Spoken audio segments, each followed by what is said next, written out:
Hi hello नमस्कार दोस्तों मानिमु रखम बाकी राज की खबर आपनालोकर মই সঞ্জু আৰু আপোনালোকৰ চাই আছে পকৰীৰ ব্লগ তো ব্লগ ভিডিওটো আৰম্ভ কৰিম আৰু জনাই আছো बापू किसान है सबते अलग छोरी अपनी पहचान है। সো গাইস আপোনালোকে তো গম পাইছে আজি 1 মে দিৱস হয় আৰু মই মে দিৱস চাবলৈ যাম তো আপোনালোকক লৈ যাম দেখাবৰ কাৰণে তো গাইস ভিডিও বনি থাকিব আৰু মই ঘৰত কি কি কৰি আছো কৰি লম তাৰছত ওলাই যাম তো আপোনালোকক লৈ যাম তো ভিডিও বনি থাকক গাইস। সো এইফালে আহি গ'ল গাহৰি মাংস আৰু এইটো বনাম মই ইয়াৰ লগত হ'ব কাঁঠাল তো আপোনালোকক দেখাই আছো মই আৰু এইফালে কাঁঠাল কাটি আছে গাইস এইটো কাঁঠাল আৰু এইফালে মাংস কাঁঠাল মাংস খাই লম তাৰছত যাম 1 মে দিৱস চাবৰ কাৰণে তো গাইস প্ৰথমতে মাংস খাই লম। সো গাইস এইটো হয় ইজিকেল পোৱালি এইছে নমনে তো মই ওলাই গলো আৰু এতিয়া যাম মই 1 মে দিৱস তো গাইস আপোনালোকক দেখুৱাই আছো ডাইৰেক্ট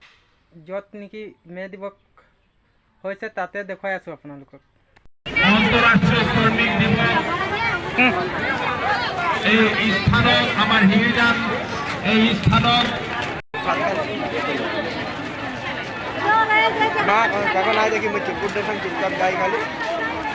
সভাপতি বিটু গগৈ ডাঙৰীয়া সম্পাদক ৰূপম চুতীয়া ডাঙৰীয়া পৃথিৱীৰ বহু জাগাত আন্দোলন হ'ল কিন্তু আমেৰিকাত এই আন্দোলন ডাঙৰকৈ হৈছিলে ডাইৰেক্ট ইউটিউব ডাঙৰ চহৰত তাত মানুহবোৰক প্ৰথম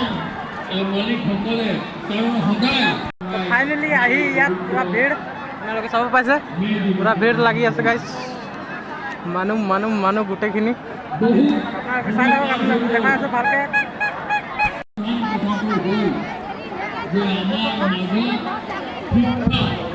শিক্ষাৰ যি ব্যৱস্থা শিক্ষাৰ প্ৰতি যিটো আগ্ৰহ শিক্ষাৰ কাৰণে আমি যি ধৰণে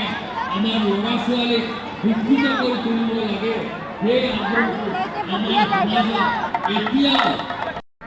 যিহেতু এইফালে খিচিৰি দিয়া হৈছে আৰু আপোনালোক দেখাইছোঁ মানে এতিয়া দিয়া নাই খাই মেলি খতম হৈ গ'ল কেইদিন আমি খানা আছোঁ তুমি খাব পোৱা নাই আপোনালোক চাই থাকক যেতিয়া খিচিৰি দিব আকৌ আহিম আমি খাবৰ কাৰণে গাইছ মানুহ চাব পাইছে কিমান পূৰা ভিৰ হৈ আছে এইফালেও চাব পাইছে গাইছ গোটেই মানুহ হৈ আছে